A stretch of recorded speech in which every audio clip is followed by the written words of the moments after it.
At 5 a.m. every morning, baker Owen Mitchell unlocked his shop and began the ritual that had defined 15 years of his life. But the morning he found a pregnant woman barely conscious on his doorstep would shatter every assumption about kindness, power, and consequence. Rachel had been married to Derek for what should have been the happiest year of her life, but her husband had kicked her out when his boss, the wealthy and manipulative CEO of Titanium Industries, Isabella Cross, offered marriage and access to her family's $30 billion fortune in exchange for abandoning his pregnant wife. But Derek's cruel choice had been orchestrated by his status-obsessed mother, Helen, who'd convinced her son that poverty with Rachel meant failure, while wealth with Isabella meant dynasty. Owen fed Rachel, gave her the spare room above his bakery, and asked for nothing as she slowly regained strength.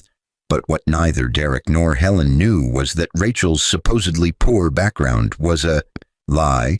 Her father had just passed away, leaving her sole heir to the very corporation that employed Derek, Helen, and 23 other family members whose paychecks depended on a company Rachel now secretly controlled.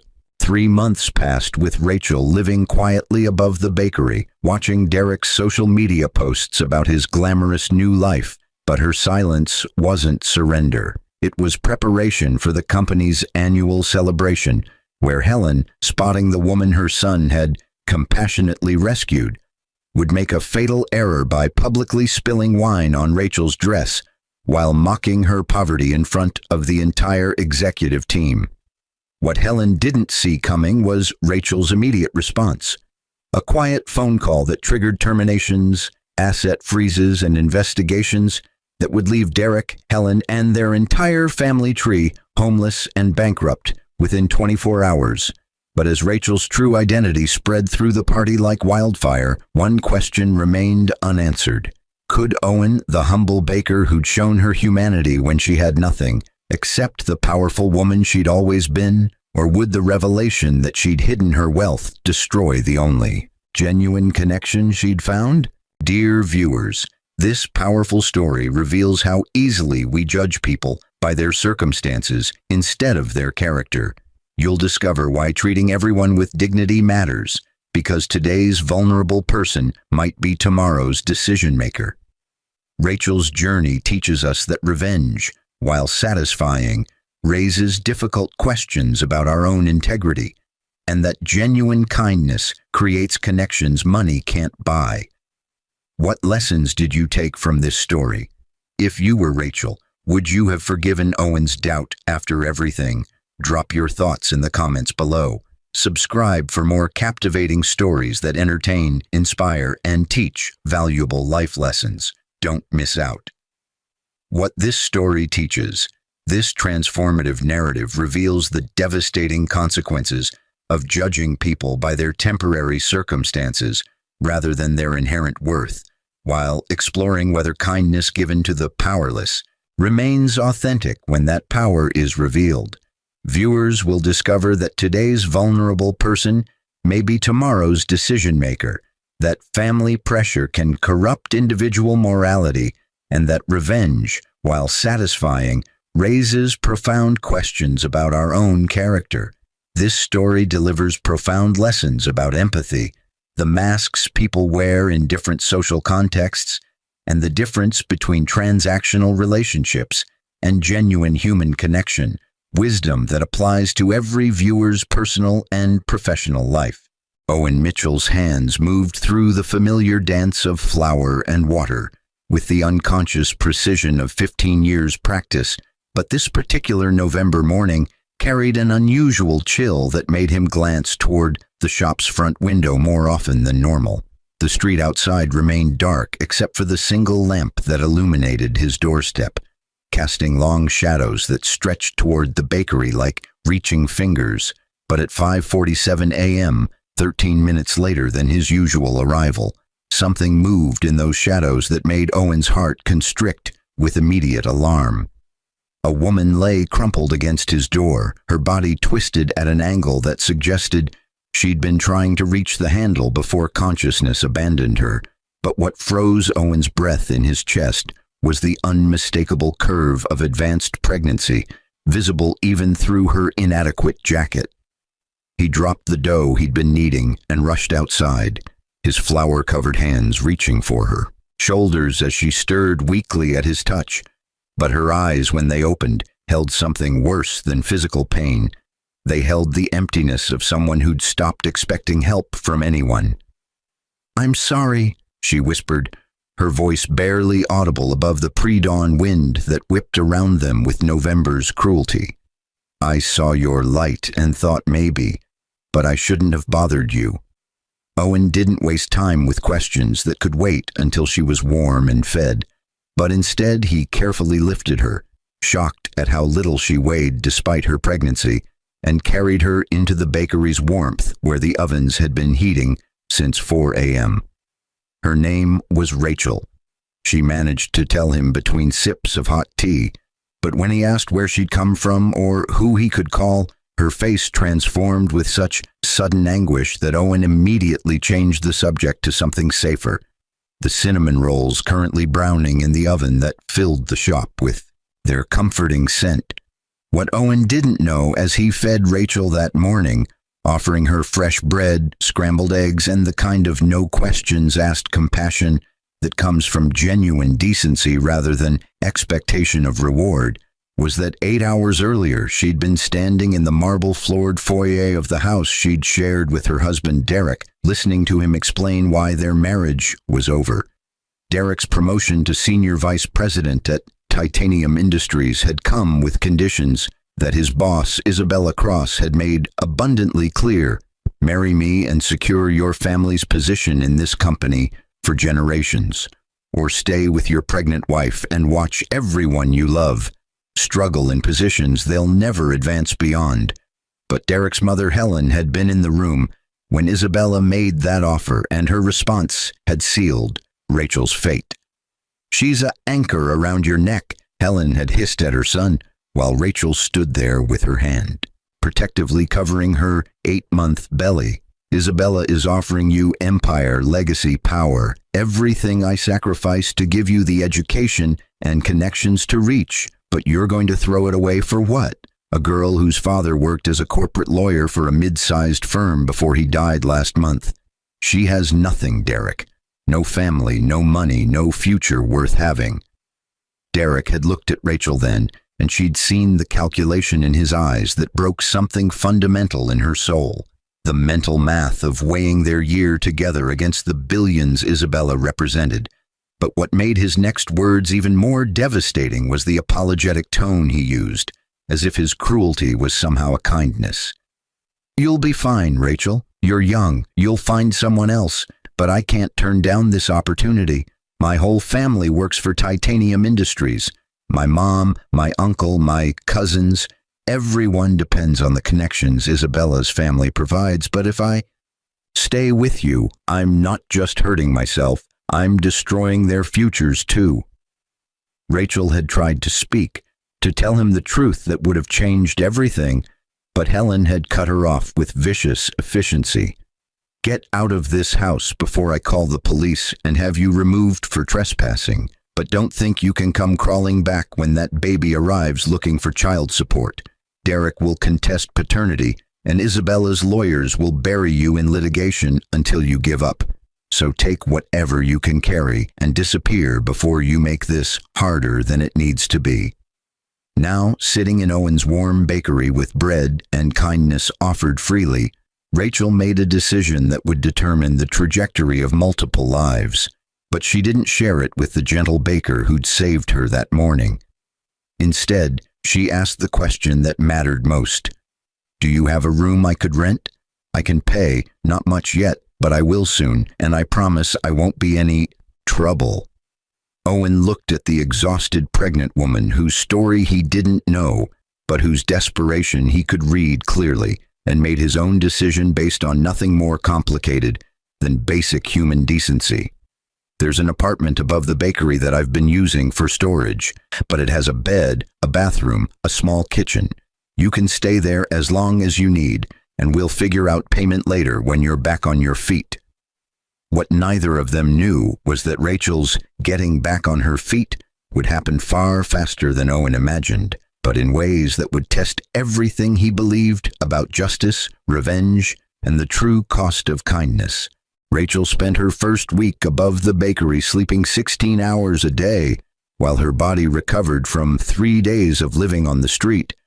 But when she finally emerged with steady legs and clear eyes, Owen noticed something unexpected. She didn't ask for sympathy or explanations about what came next, but instead she asked to borrow his laptop with an intensity that suggested this wasn't about casual browsing.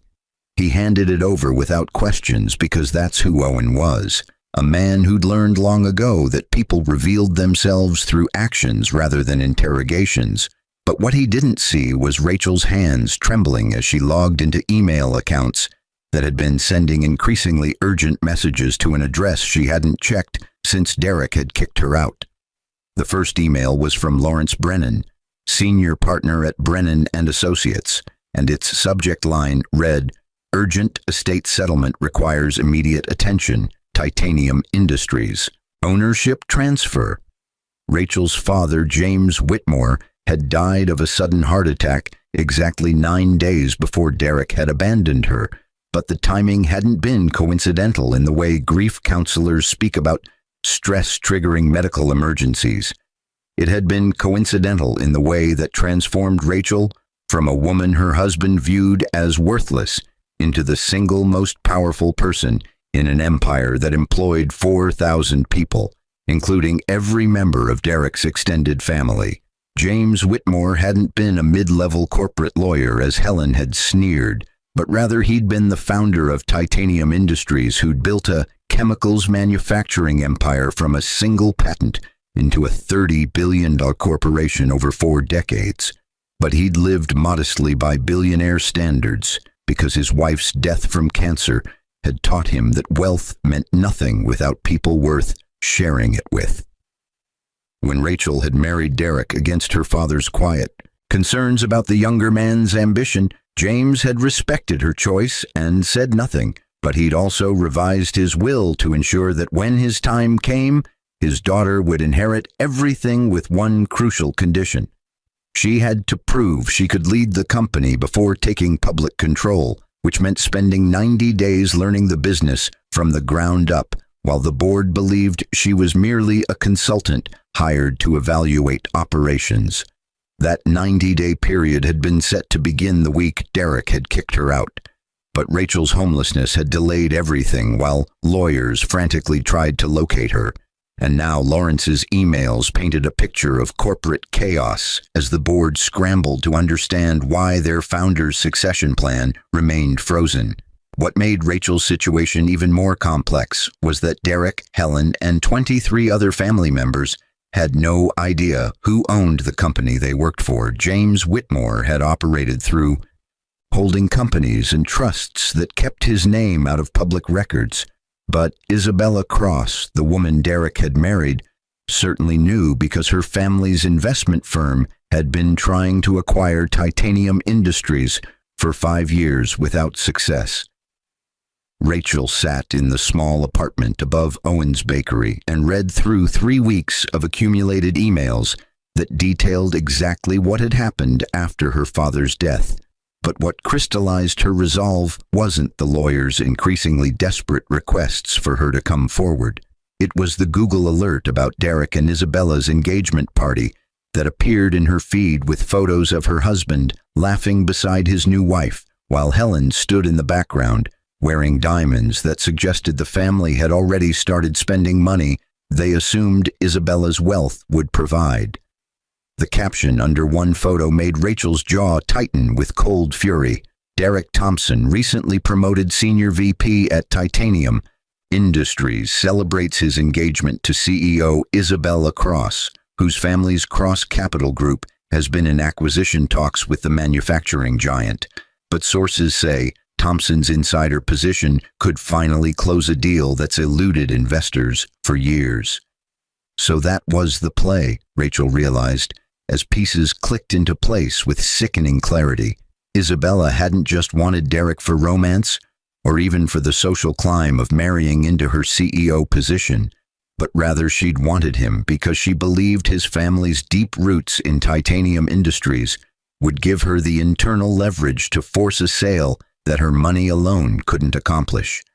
Helen had sold her son's marriage and destroyed Rachel's life for what she thought was security in Isabella's empire, but what she'd actually done was place every Thompson family member directly in the crosshairs of the woman who now controlled their employment, their homes, their entire financial existence. Rachel's hands moved across the laptop keyboard with decisive speed as she composed a response to Lawrence Brennan that would set events in motion, but before she hit send, she paused and glanced toward the door where she could hear Owen downstairs laughing with an early morning customer about the weather. His kindness had expected nothing in return, no gratitude performances, no explanations of her worth, no transactions of any kind. But what would happen when he learned that the homeless pregnant woman he'd rescued was actually a billionaire who'd been lying by omission every day for a week?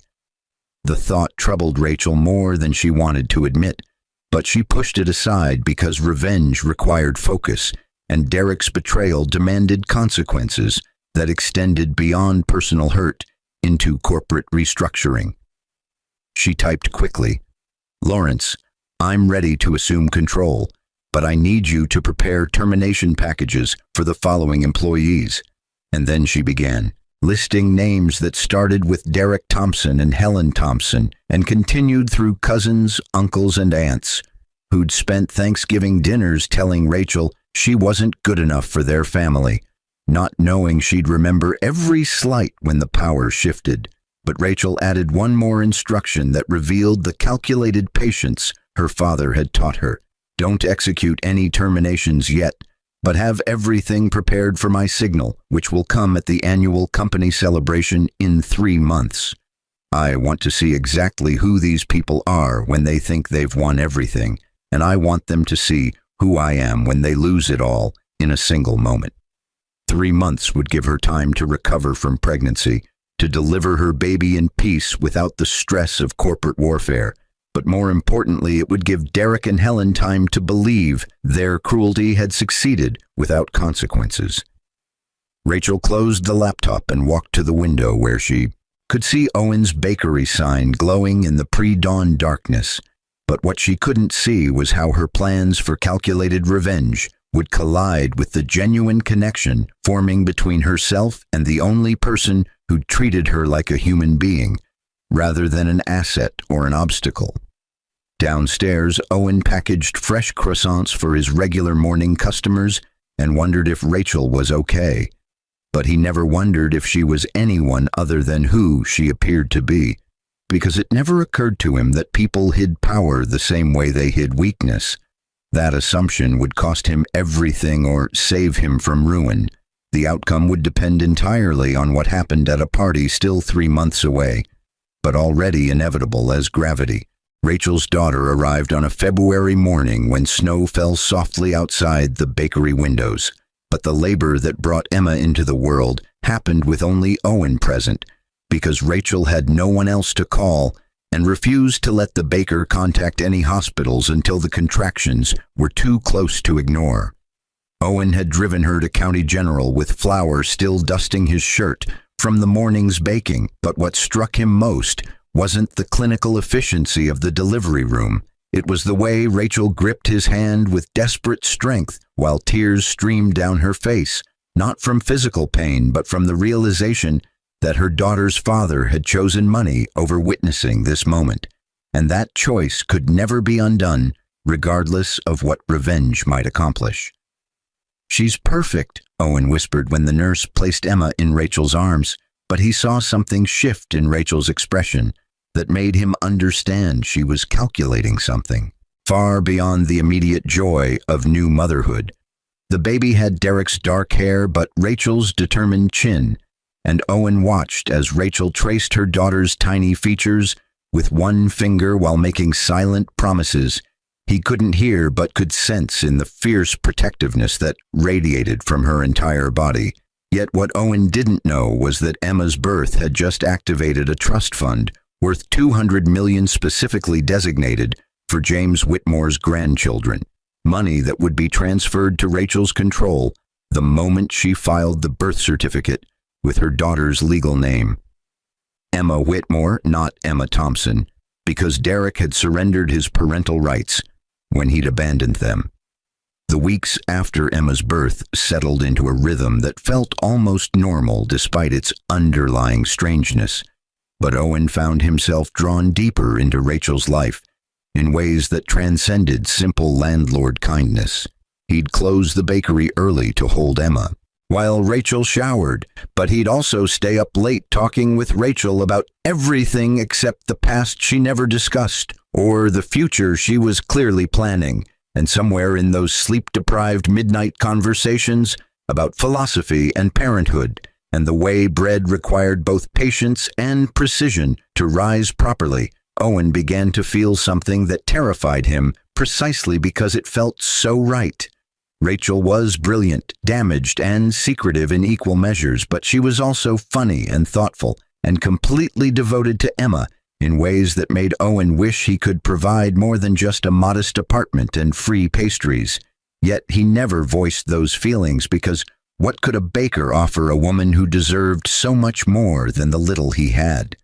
What Owen couldn't see were the afternoon hours when Emma napped and Rachel sat at her laptop, managing a corporate empire from above a bakery. But her management style reflected the lessons she'd learned from watching Owen. Work, patient, consistent, building something sustainable rather than chasing quarterly profits. She'd promoted 3 directors who'd been overlooked for years, but she'd also quietly documented every instance of Derek's incompetence as senior vice president, creating a paper trail that would justify his termination when the moment came. Helen had been harder to track because Derek's mother worked in human resources, where her cruelty took subtler forms, dismissing discrimination complaints, blocking promotions for women who took maternity leave, creating a culture where loyalty to the Thompson family mattered more than actual competence. But Rachel had hired investigators whose reports painted a picture of systemic toxicity that would make Helen's firing legally bulletproof. Isabella Cross remained the most complex piece of Rachel's revenge puzzle because the CEO wasn't just Derek's new wife. She was a genuinely talented executive who'd been running Titanium Industries effectively for 2 years under a contract James Whitmore had signed before his death. But Isabella's acquisition attempts and her willingness to marry Derek specifically for insider access revealed an ethical flexibility that Rachel found unacceptable in someone running her father's legacy. The solution Rachel had crafted was elegant in its brutality. Isabella would be offered a generous severance package and glowing recommendation letters if she left quietly. But if she fought the ownership transfer, Rachel would release evidence of her attempted acquisition by marriage scheme to business media outlets that would destroy her reputation permanently, making the choice between graceful exit and public humiliation so obvious that even Isabella's pride would have to surrender. But as March turned to April and Emma began smiling at Owen with the same trust she showed her mother, Rachel felt her certainty about revenge beginning to crack in small but significant ways, because watching Owen teach her daughter that goodness existed in the world made Rachel question whether destroying Derek's family would teach Emma that cruelty was the appropriate response to betrayal. The annual company celebration was now just 6 weeks away, and Rachel had already confirmed her attendance under her legal name, Rachel Whitmore, new majority owner and incoming CEO of Titanium Industries. But she hadn't told Owen anything about who she really was or what she planned to do, and that omission had grown from practical necessity into outright deception that made her stomach twist with guilt every time the baker looked at her with genuine affection. One evening in late April, Owen knocked on Rachel's apartment door with Emma's favorite blanket that had been left downstairs. But when Rachel opened the door, he saw her laptop screen still glowing with a document titled Thompson Family Termination Schedule Final Review before she quickly closed it with flustered embarrassment. Owen pretended not to notice because that was his nature. to give people privacy even when curiosity burned. But he asked the question that had been building for weeks. "Rachel, are you in some kind of trouble? Because whatever it is, you don't have to face it alone, and I know I'm just a baker without much to offer, but if you need help, I'm here." Rachel looked at this man who'd given her everything when she had nothing, who'd held her hand through childbirth and her daughter through countless midnight crying sessions, who represented everything decent about humanity that her husband's betrayal had made her doubt existed. But she couldn't tell him the truth because how do you explain to someone who'd offered unconditional kindness that you're actually a billionaire who'd been lying by omission for 4 months? How do you admit that the humility he'd admired was partially performance, that the gratitude he'd inspired was mixed with calculation, that the woman he was clearly falling for had been planning corporate destruction from his spare bedroom while he baked bread downstairs, believing he was helping someone powerless? "I'm not in trouble," Rachel said, which was technically true, even as it was fundamentally dishonest. "But there's something I need to handle soon, and after I do, everything will be different. I just hope you'll understand why I couldn't explain before it happened.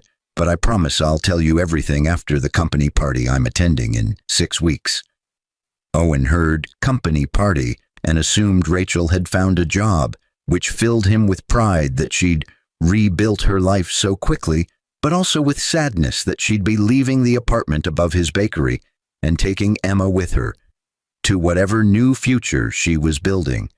He smiled and told her he was happy for her, but neither of them could see that the party she'd referenced would destroy everything or save everything, and the outcome would depend entirely on whether Owen could forgive the woman he was falling in love with for being someone completely different than he'd believed. Outside, April rain began falling on the city where Derek Thompson was planning his attendance at the same corporate celebration, completely unaware that the wife he'd discarded was about to walk back into his life with the power to erase everything he'd built on her absence. The countdown had begun, but mercy and revenge were still wrestling for control of Rachel's final decision. The Titanium Industries annual celebration occupied the entire ballroom of the Grandview Hotel, with 500 employees dressed in formal attire that ranged from genuine designer elegance to department store aspirations. But Rachel entered wearing a simple navy dress that cost less than most attendees' shoes, because she wanted Derek and Helen to see her first as the woman they'd discarded before they understood she'd become the woman who owned their futures. Owen had offered to watch Emma for the evening, never knowing this wasn't a job interview or networking event, but rather a reckoning 6 months in the making, and Rachel had kissed her daughter goodbye with hands that trembled, not from fear but from the weight of decisions that would alter dozens of lives within the next hour. Yet she'd also tucked Owen's business card in her purse like a talisman, because his goodness represented the person she wanted to be versus the person Derek's betrayal had forced her to become. Derek saw her first from across the room, where he stood beside Isabella, his new wife's hand possessively gripping his arm, while they networked with board members who controlled promotions and bonuses. But the champagne flute he'd been raising toward his mouth froze halfway, as his brain struggled to process why his pregnant ex-wife, who should have been destitute and desperate somewhere far from his new life, was walking into his company party looking thinner and healthier, and completely unbothered by the luxury surrounding her. Helen noticed her son's sudden pallor and followed his gaze toward Rachel, but her reaction was immediate fury rather than confusion, because in Helen's worldview, poor discarded wives were supposed to stay discarded rather than appearing at corporate events where they didn't belong, and her first instinct was to remove this embarrassment before anyone associated the Thompson family with such obvious charity cases. "Security needs to remove that woman," Helen hissed to Derek, while already moving toward Rachel with the purposeful stride of someone accustomed to getting service workers fired for minor infractions. But Derek grabbed his mother's arm with surprising strength, born from sudden, terrible suspicion. "Mom, wait! How did she even get in here? This event is employees only, and Rachel doesn't work for Titanium Industries, so unless—" But he couldn't complete the thought because the alternative was impossible, wasn't it? Rachel saw them approaching and felt the familiar tightness in her chest that Derek's presence had always triggered since the night he'd abandoned her. But she forced herself to stand perfectly still as Helen closed the distance between them with a wine glass gripped like a weapon. The older woman's face was flushed with expensive wine and cheaper anger, but what Rachel noticed most was how Helen's designer dress and diamond jewelry represented the financial security the Thompson family had built on 40 years of employment at a company they'd never imagined could be yanked away by the woman they'd treated like garbage.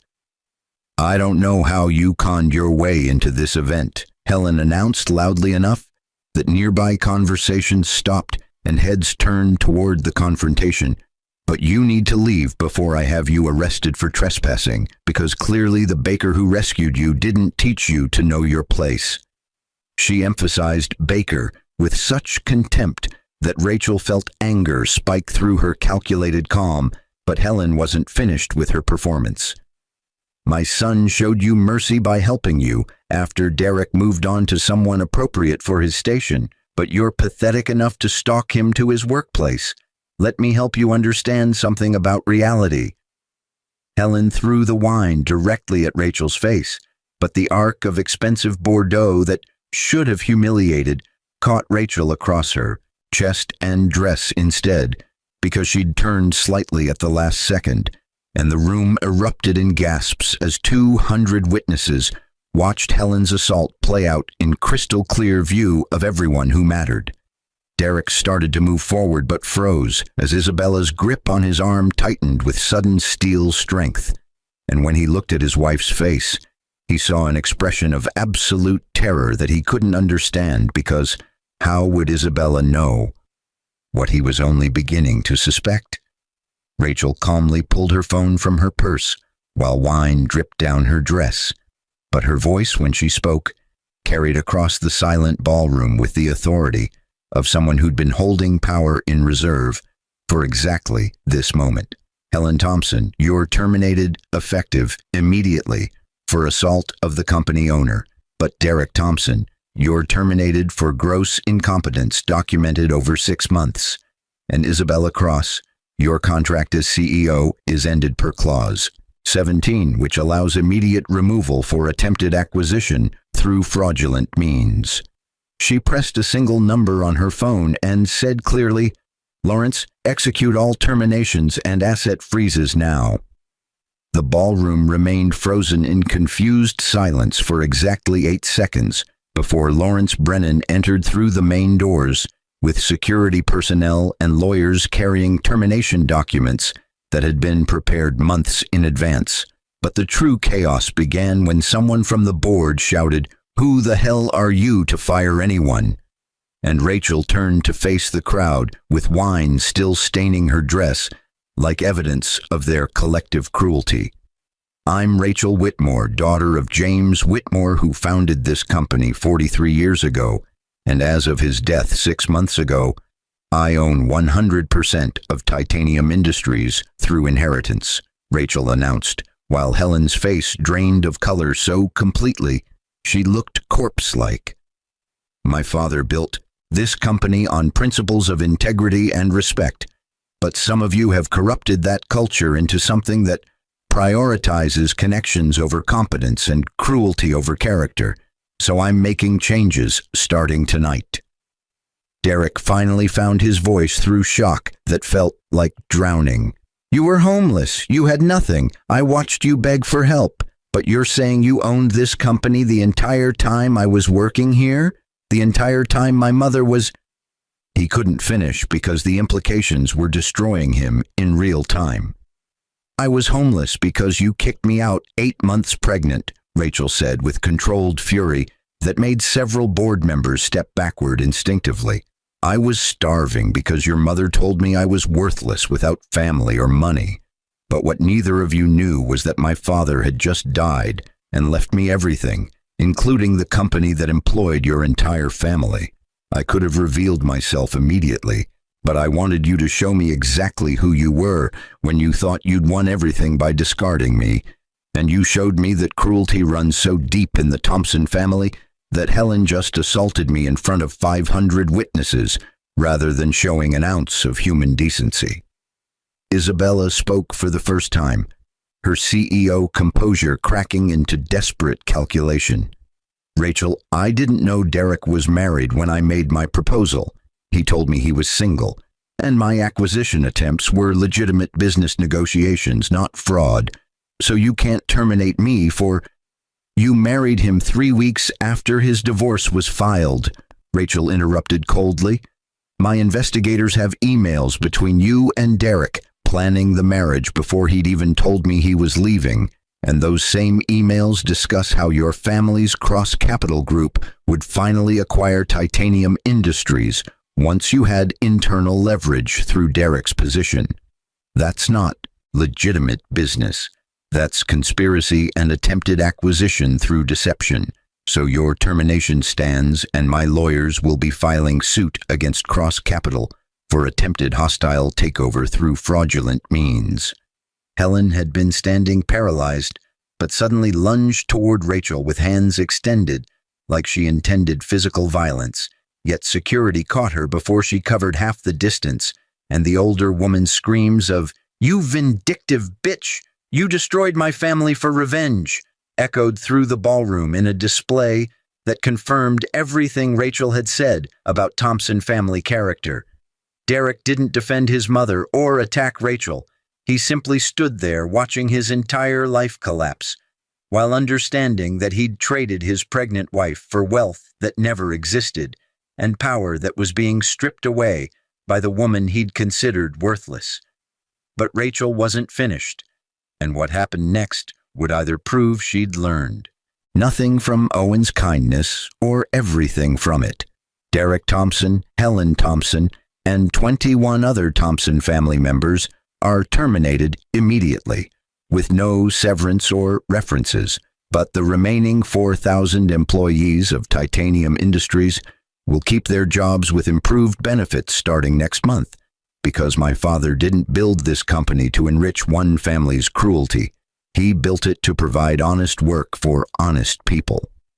She paused and let her next words carry weight that silenced even Helen's continued screaming. I spent 6 months homeless and desperate because of your family's choices, but a baker named Owen Mitchell fed me when I was starving and sheltered me when I had nowhere else to go, never asking who I was or what I could give him in return. That man taught me more about leadership and character than my Harvard business degree ever did.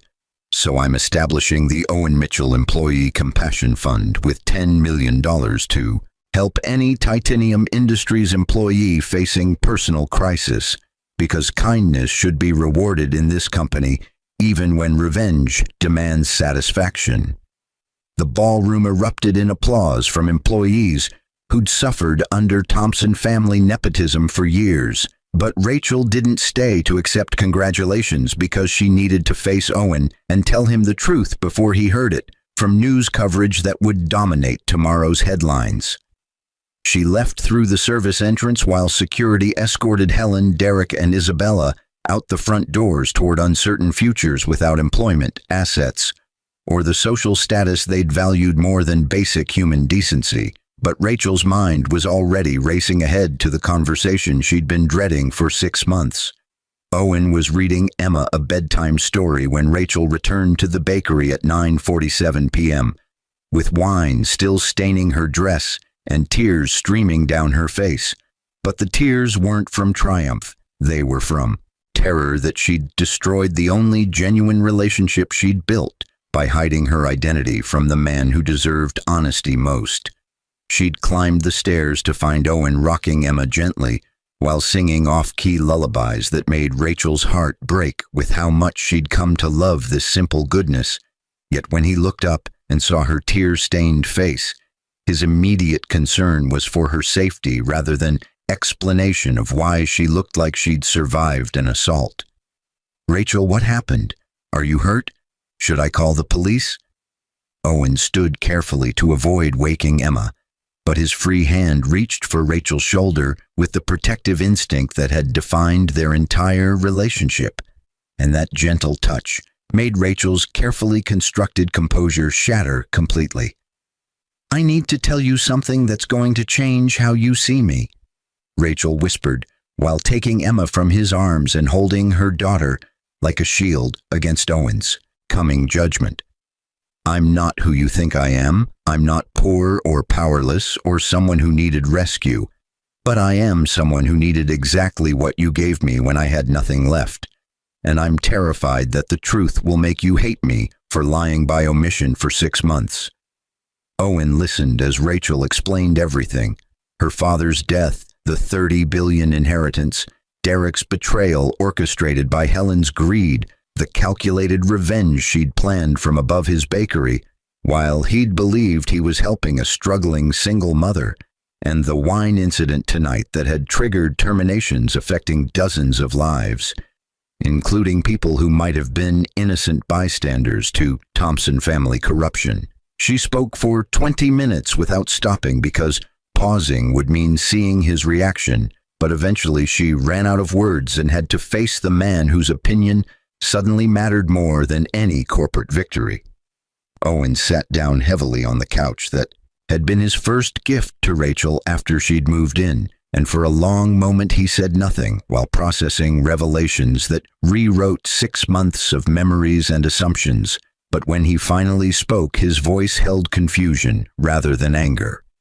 "So when you thanked me for the furniture I bought at Goodwill, you could have purchased the entire store.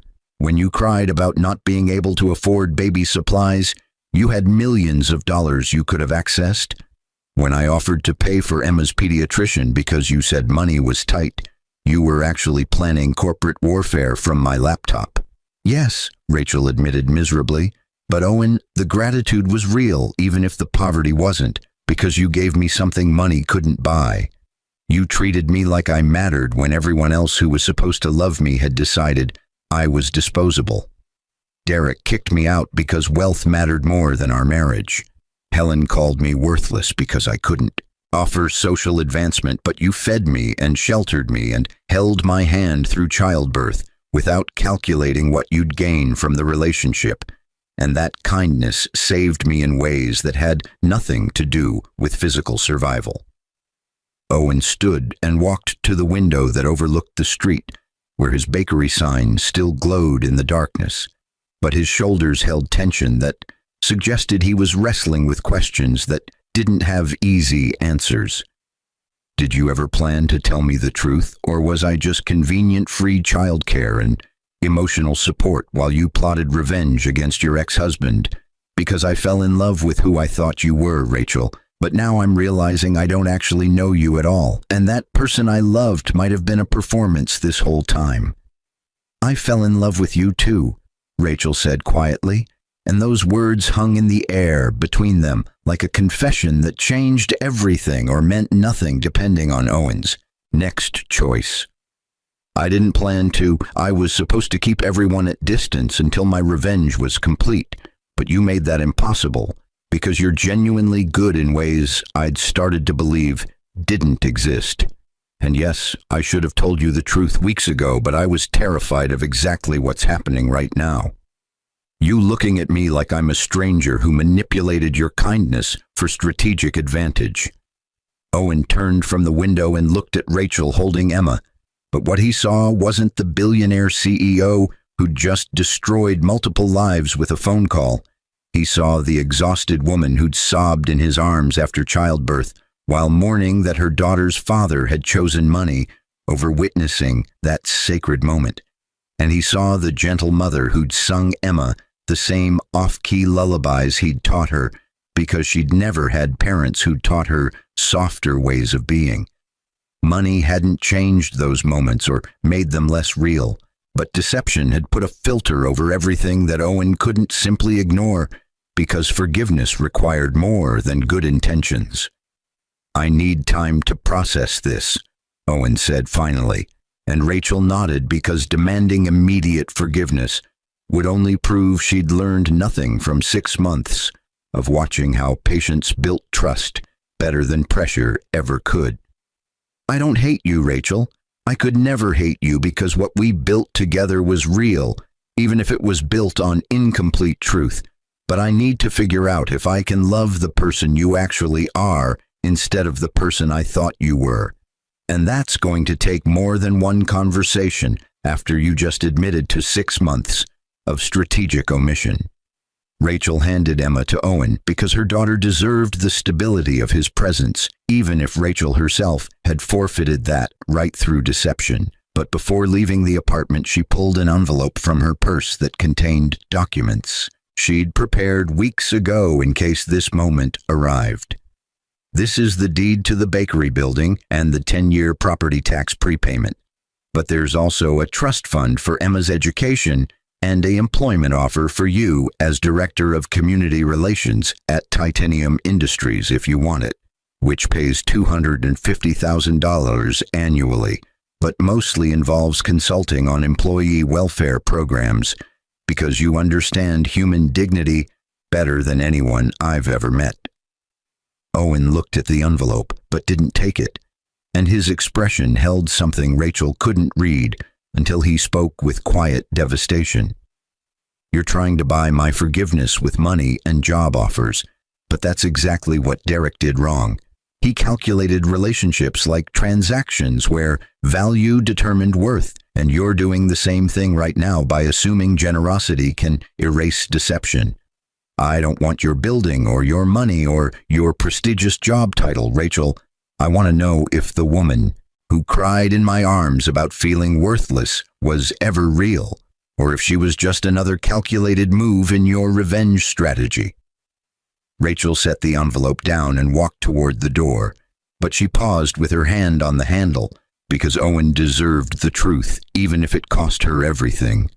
"The woman who cried in your arms was more real than any version of myself I'd been before Derek's betrayal because you made me remember that I was human before I was wealthy and worthy before I was powerful. But I understand if that's not enough to overcome the fact that I lied by hiding who I really was. I destroyed Derek and Helen tonight because they deserved consequences for their cruelty. But I'm realizing that revenge doesn't actually heal the wounds that caused it. It just creates new ones that hurt different people." She left before Owen could respond because staying would mean begging, and Rachel had learned that dignity mattered more than desperate attempts to control outcomes. But as she descended the stairs, she heard Emma crying upstairs and Owen's gentle voice soothing her daughter with promises that everything would be okay, even though nobody could know if that was true. Rachel stood on the street outside the bakery where 6 months ago she'd collapsed in desperate hope that someone would show her kindness. But now she had wealth and power and corporate victory and a daughter she loved more than her own life. Yet she'd potentially lost the one person whose opinion of her mattered more than any of those accomplishments, because she'd chosen strategic silence over vulnerable honesty. The question that would haunt Rachel in the days ahead wasn't whether her revenge had been justified. Derek and Helen's cruelty had earned them consequences that Rachel didn't regret delivering, but rather whether becoming powerful enough to destroy her enemies had required her to sacrifice the humility that made her worthy of Owen's love in the first place. She'd won the corporate war but might have lost the personal battle, and no amount of money could tell her which victory actually mattered or whether there was any path forward that didn't require choosing between the woman she'd been and the woman she'd become. Above the bakery, Owen rocked Emma and wondered if forgiveness was possible when love was real but trust was broken, and whether the humble baker who'd fed a starving pregnant woman had saved her or simply provided comfortable cover while she planned destruction that served justice but also satisfied rage. The answer wouldn't come that night or the next week or possibly ever, but both Rachel and Owen would have to decide if their connection could survive the revelation that kindness and calculation had coexisted in the same heart, and whether that made Rachel human or simply made her someone Owen couldn't afford to love.